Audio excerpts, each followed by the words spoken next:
Welcome to the Lowenstein Lowdown. Today we are revisiting the fallout from the Supreme Court's Perdue decision by discussing what it means for a third-party release to be consensual. Generally speaking, there are two structures under which releases may be granted under a plan of reorganization. An opt-in structure, where the default is that all creditors do not consent to the third-party release unless they have affirmatively opted into that release. In contrast, in an opt-out structure, the default is that all creditors consent to third-party releases unless they have affirmatively opted out of granting that release. Since Perdue, courts across the country have grappled with what consent means when a party neither opts in nor opts out of the proposed release. And that leads us to a recent decision issued out of the Northern District of Georgia in the La Vie Care Centers case. In La Vie, the debtors proposed an opt-out structure.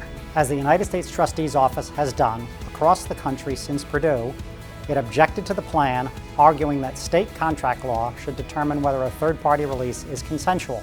Under general contract principles regarding acceptance of an agreement, silence cannot constitute consent to a third-party release. But the court overruled the U.S. trustee's objection, holding that silence can be deemed consent under certain circumstances. So David, why is it that we're focusing on this case today and not some of the others addressing this very issue?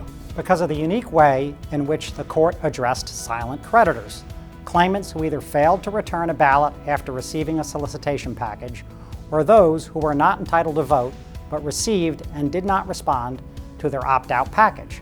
Judge Brassier generally agreed with courts that silence may be binding, but recognizing that facts may make it unreasonable to assume that silence equals consent.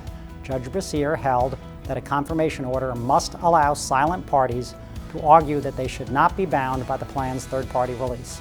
Notably, Judge Brassier held that such opportunity cannot be time-bound. It should, however, include some provision that requires the party seeking relief to identify the claims or types of claims that they seek to pursue and the identities or types of defendants they intend to name.